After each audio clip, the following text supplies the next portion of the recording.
Thank you, everyone. Now let me introduce our speakers. So Tabitha in the middle is a Spring Socialist Network member based in London, Ontario. Tony Tracy is an active member of the Spring Socialist Network based in Halifax, Nova Scotia, and is a lifelong socialist and trade unionist. And Ayesha is a Spring member located in Toronto. Before I hand it over to our speakers, I'll just explain how the meeting will work. And so the speakers will go first for a total of 30 minutes. Then we will have questions and comments from the audience. The speakers will respond to your questions and comments at the end in their concluding remarks. So everybody will raise their hand, share their comments, and then at the end, they will respond. If you'd like to speak, please raise your hand and I'll add you to the speakers list. I'll be using an equity speakers list, which means I may not call on you in the sequence you raise your hands, but we'll prioritize Indigenous, Black, comrades of color, women, and first-time speakers. Questions and or comments are welcome, but please try to keep your contribution to 3 minutes. This will allow for more contributions during the discussion. Finally, we encourage you to post to social media throughout the conference to share your thoughts and experiences. Please use the hashtag #RedOctober2025. You can tag Spring on all platforms using @SpringMag.ca. Okay, over to the speakers. Okay, good morning, friends and comrades. I hope you're each having a great morning, and welcome to the first talk in the Workers' Power course. So today we'll be discussing the On-to-Ottawa Trek, a mass protest movement that occurred in Canada during the Great Depression, which was sparked by the unrest of unemployed single men who were made to labor in federal relief camps and who were ultimately fed up with their exploitive working conditions. As the first talk in the Workers' Power course, we hope to not only provide insight about the history of the labor movement in Canada, but to also distill the successes and failures of this time in our history, so we may learn from past struggles and move forward with a greater ability to strengthen our cause and to think through many of today's key debates. To start us off, I will be discussing the Great Depression in Canada and the political environment that ultimately led to the federal government's creation of relief camps. From there, Tony will discuss the conditions of these camps, the events and organizing that led to the On-to-Ottawa Trek, the Trek itself, and the riot that followed. Finally, Ayesha will be discussing the ongoing legacy, impacts, successes, and failures of this movement, drawing parallels to modern events within the labor movement. So as many of you know, the Great Depression was a severe and prolonged global economic crisis that began after the 1929 stock market crash in the US that lasted through much of the 1930s. Canada, as an export-driven economy, was hit particularly hard. This moment in time is and was important for socialists as it reveals a key contradiction within the capitalist system. While capitalism depends on continuous growth, trade, and profit, it's also inherently unstable and vulnerable to collapse when markets fail to balance production, demand, and prices. In Canada, this contradiction became particularly clear. Canada relied on selling raw materials like wheat, fish, timber, and base metals to foreign markets, so when the global economy slowed down after the 1929 stock market crash, international demand for these commodities fell. Markets plummeted faster than the price of imported manufactured goods, creating a devastating imbalance. While Canadian producers earned less for what they sold abroad, Canadians still paid relatively high prices for imports. At the same time, the Dust Bowl drought in the prairies destroyed agricultural output. Even if farmers wanted to produce more to offset prices, the land could not sustain them. Farms failed, incomes collapsed, and rural communities suffered extreme poverty. This revealed yet another contradiction. While supply and demand are supposed to self-correct through market forces, the system can spiral downward, and when it does, there's no mechanism within the capitalist system to protect workers, farmers, or businesses from disaster. Many businesses and citizens had accumulated a great deal of debt during this time, and while income was plummeting, interest rates remained relatively high, furthering the state of crisis. Evictions, farm foreclosures, and bankruptcies soared, and many Canadians were left with little to no income. Those with jobs suffered wage cuts, longer hours, worsening conditions, and the constant threat of job loss. Poverty and homelessness became common, and the 1930s became known as the Hungry 30s or the Dirty 30s.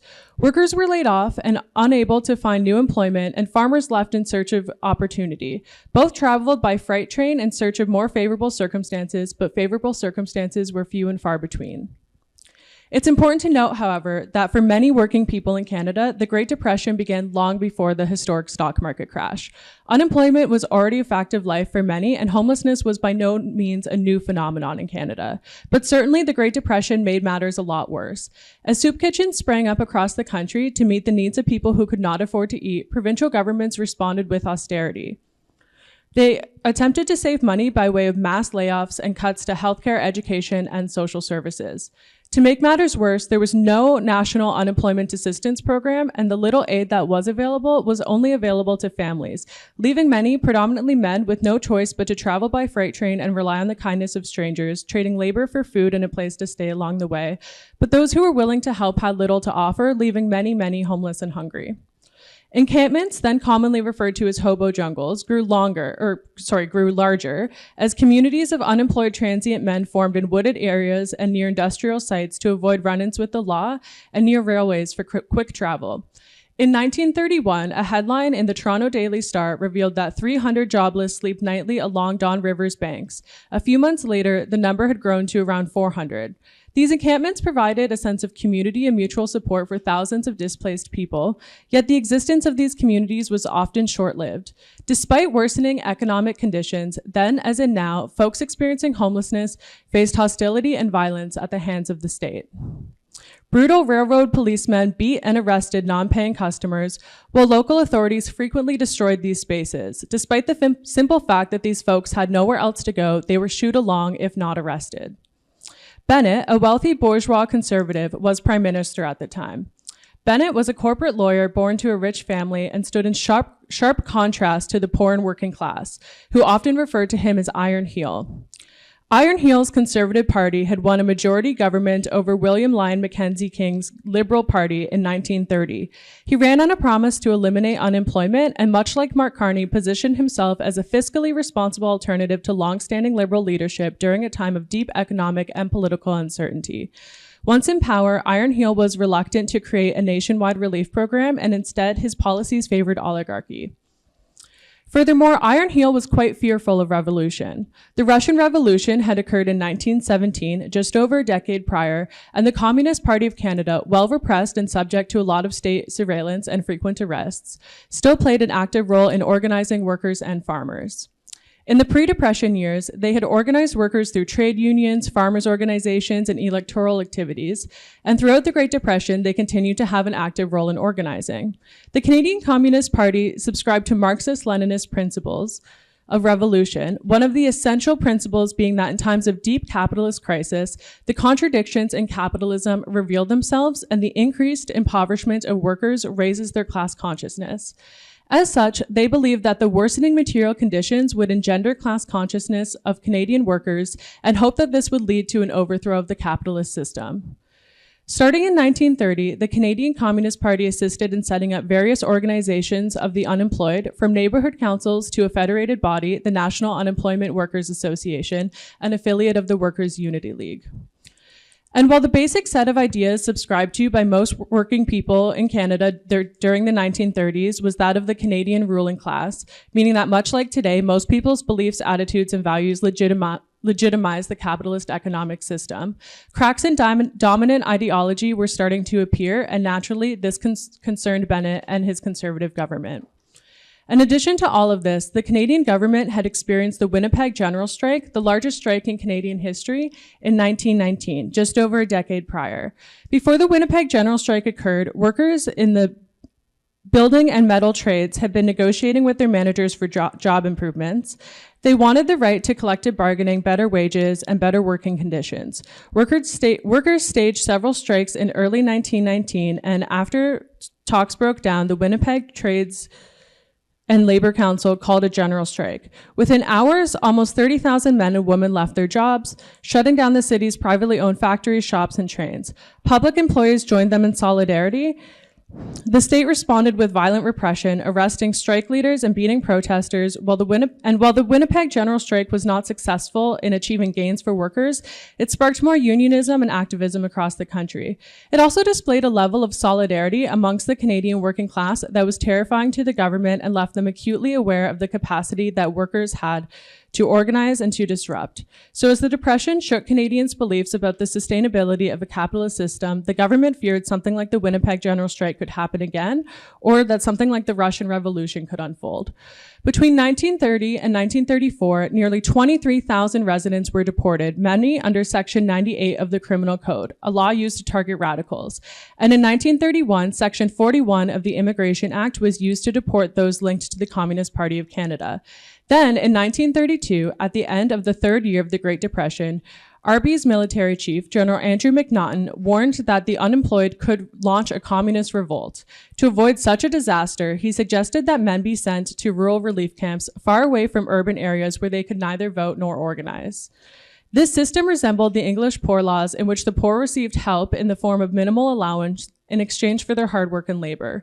Iron Heel loved McNaughton's plan, and in October of 1932, the first federal relief camps were opened.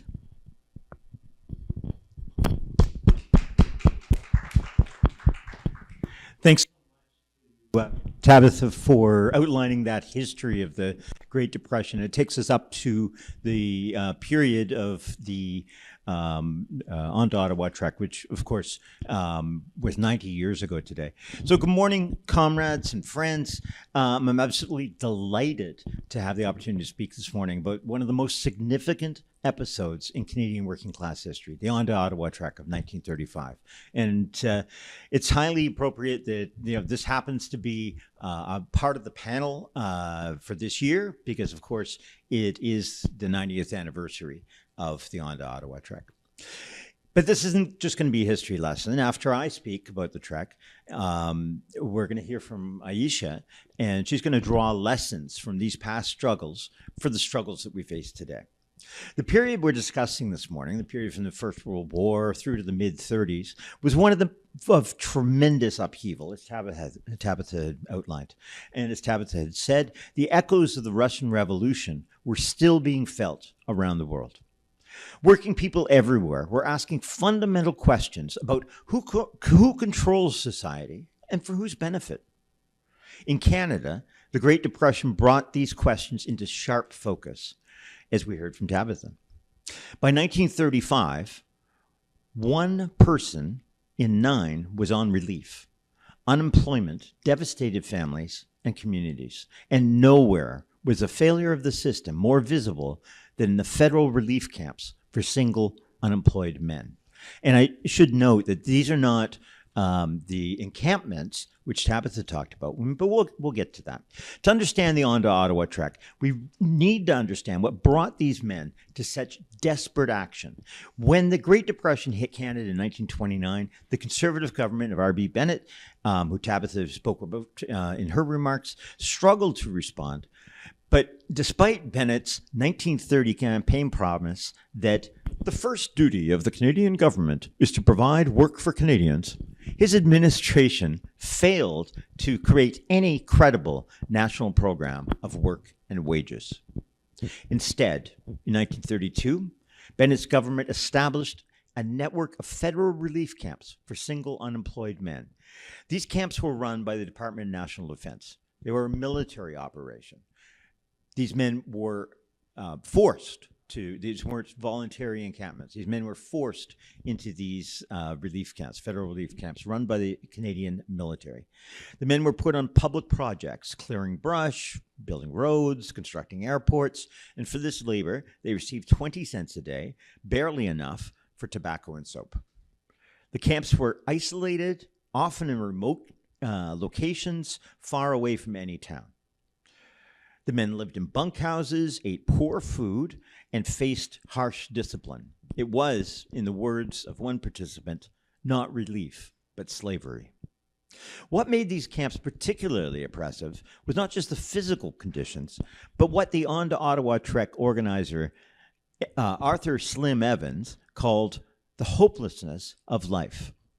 These were young men, many still in their teens. And they should have been, these are young men who really should have been, starting families, learning trades, building futures. Instead, they were warehoused in military camps with no prospect of getting ahead. By 1934, there were over 20,000 men in these camps, mostly in British Columbia. They came from all walks of life. Skilled tradesmen, farmhands, recent immigrants, native-born Canadians. What they shared was unemployment, desperation, and a growing anger at a system that offered them nothing but charity and control. The man who became the face of this struggle was Arthur Herbert Evans, known to everyone as Slim. Born in Toronto in 1890 to Irish and English immigrant parents, he left school at the age of 13 to support his ailing family. He learned carpentry, left Toronto in 1911 as a journeyman, traveling west and then south to the United States. He gained a working class education while he was in the U.S. In 1912, he was arrested and sentenced to 3 years in prison for the crime of reading the Declaration of Independence at a free speech rally organized by the Industrial Workers of the World, the IWW. And then Slim Evans was involved in the brutal Ludlow, Colorado miners' strike. He was shot in the leg by a machine gun. The bullet wound never fully healed, and he walked away with a limp for the rest of his life. And then he returned to Canada. He joined the Communist Party in 1926. By 1932, he was the British Columbia district organizer for the Workers' Unity League, which was a front group, effectively, for the Communist Party of Canada. As one fellow communist leader wrote, Slim Evans was dedicated to the uplifting of the working class, dedicated to communism, so much so that he was like an absent-minded professor. Nothing outside the working class struggle held any interest for him. Slim Evans worked with many, many others, including fellow Trek organizer and fellow Communist Party member Bobby Jackson. And they together built organization amongst the workers in these relief camps. The Relief Camp Workers Union, the RCWU, was formed under the leadership of the Workers' Unity League, which itself, again, is affiliated with the Communist Party of Canada. The union's goal, and by the union I mean the Relief Camp Workers Union, the union's goal was simple: organize the men in the camps to fight for better conditions and ultimately for work and wages rather than relief and charity.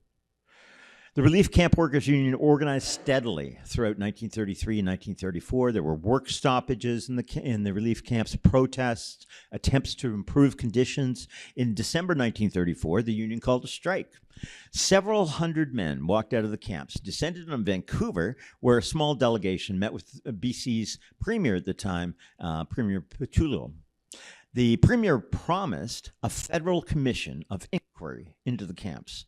On that promise, most of these hundreds of men returned from Vancouver back to the camps, but the inquiry never materialized. The promise was totally empty. By March 1935, the men had had enough. On March 10th, delegates from camps across BC met secretly in Kamloops. Arthur Slim Evans chaired the meeting with Bobby Jackson beside him. The decision was made they would strike again, this time in April, and they would not return to the camps. They would go to Ottawa to confront the federal government directly. On April 4th, 1935, men began walking out of the camps, and over 1,000 converged on Vancouver. They organized themselves into divisions, each with elected leaders. The established strike committee, publicity committees, and action committees. Discipline in this was really strict. The men knew they needed public support to succeed, and that support came. Yeah, there was an illegal, what they called Tag Day, which is a way of raising money. On April 13th, 1935, Vancouver citizens donated $5,000 to feed the striking workers. And that does a tremendous amount of money in 1935. After 2 months in Vancouver, with the strike at a stalemate and their funds running low, the men made a bold decision that they would go to Ottawa. They would take their case directly to the Prime Minister Bennett, demand that he address their grievances. The trek itself was extraordinarily well organized. Jack Cosgrove was the trek marshal responsible for maintaining order and discipline. The men marched in formation, 4 abreast. They sang songs of solidarity like "Hold the Fort, for we are coming." And their anthem, which declared, "Scorn to take the crumbs they drop us. All is ours by right. Onward, men. All hell can't stop us. Crush the parasites." At each stop along the route, Kamloops, Calgary, Medicine Hat, Swift Current, Moose Jaw, the men were greeted by cheering crowds. Local citizens promised food and shelter. New recruits showed up. By the time they reached Regina in freight trains, that they, of course, didn't pay to get on. They just hopped on these freight trains together, and we're talking about well over 1,000 men. By the time they reached Regina on June 14th, there were 1,500 men and hundreds more expected to join in Winnipeg. The Trek struck a chord with ordinary Canadians because these young men represented everyone's sons, their brothers, their neighbors. They were our boys, as they said, and their demands resonated with anyone who believed in fairness and dignity. They had several demands. The biggest demand was work with wages, a minimum of 50 cents per hour for unskilled work and union rates for skilled labor, and a 6-hour and 5-day week. They were looking for a workers' compensation plan. They were looking to end military control. They were looking for recognition of the camp organized committees and the union. They wanted an unemployment insurance system. These were not revolutionary demands. They were basic asks for dignity, democracy, and decent treatment, principles that the Prime Minister himself had endorsed in his 1935 New Deal radio broadcast. The federal government's response to the Trek was absolutely hostile. Prime Minister Bennett saw the Trek as a threat to establish order. He denounced it as a revolutionary conspiracy and a communist plot to overcome the government. And he ordered that the RCMP stop the Trek in Regina. So in Regina, the Royal Canadian Mounted Police stopped the men from proceeding further. The railways, which had been transporting the men, were told to refuse passage. And maybe in the wrap-up later, I'll be able to tell the story of what actually happened at the Regina riots. And I'll turn it over to Ayesha. Amazing, thank you. If you need to cut me off, I guess you'll just pass. We'll pass that little thing over this way. Okay, perfect. Okay, your mama's speaking, pay attention. And then we'll find the childcare room. Okay, I have the amazing privilege of speaking to you about the relevance of today. So we heard a lot about the history. And so we're gonna be talking about how is it relevant today? And, today we're living through, attacks on union, precarious work. It is hard to afford housing. People have to have like 2 incomes to get by. It's really tough. Our public services are deteriorating, and we're heading into a really hard spot right now. Some of the things that we spoke about, like the Trekkers' demands, such as unemployment insurance and workers' compensation and democratic rights to organize, inspired changes that we're benefiting from today. But a lot of what we're going through today and what happened in the past kind of raises important questions about who controls society and whose interest does the economy operate for, and what kind of future are we leaving for young workers. And so for every fight, we need strategy, right? It's not just enough to be angry or inspired. We truly need to think about what is our strategy? And sometimes that strategy needs to be, well, all the time, I would say, tested, evaluated, and sometimes completely reimagined. And that's totally okay, because often, so in my work life, I am a campaigns officer, and I often think like, this is like a little bit of a chess game. You move, and then your opponent moves, and then you have to pivot very quickly, and it may not be something that you thought about, but you have to think really quickly. And so a lot of what we talked about, their success was not luck. It was organized. They faced a lot of things that we are facing today as well, right? Like the law, for example, was used against them. The RCMP was brought in to try to stop them. And so what's happening today? And I'm gonna kind of go into it a little bit more deeper, but just so you, like if folks remember, in November of 2022, Ford used Bill 28 to strip education workers of their fundamental right to strike. And then Air Canada workers most recently, the federal government tried to impose binding arbitration on them and take away their right to strike. So the state is constantly using the law to strip workers of their rights. And so what we learned from the history is that power was deliberately created and it wasn't spontaneous. It was through building relationships, right? One-on-one conversation, getting to know workers and your community. They used multiple tactics: walkouts, occupying the museum, going to Ottawa. So multiple tactics were used, and that's really important. Not one tactic will get you to win. It is multiple tactics and attacking on many fronts. They adapted very quickly to obstacles that they hit. So for example, in Vancouver, after 2 months, they were in a stalemate. And so their funds were running low, and they escalated their actions and then took their trek to Ottawa. 1,000 men, like you heard, climbed aboard those trains and headed to Ottawa. And the other thing that they did was they had unifying demands. So there was demands, and that was actually later in their campaign that they changed and they pivoted to ensure that all the workers knew what they were fighting for. Because I think that's super important as well. When you're fighting, what are you fighting for? What are we fighting for as a collective? And some of those things that they were fighting for, of course, was better working conditions, better wages, the right to organize within their camps, the ability to have a workers' committee, which is really important. And the one thing that I thought was really interesting was like the military training and control within the camps, and they were looking to get that out. And those are really, really important things. So, the demands resonated with workers and the community because it was fair, and it was about fairness and justice and dignity. So there was a lot of discipline when they organized. The Trek was well organized, and Jack Cosgrove served as a Trek marshal and responsible for maintaining order and discipline.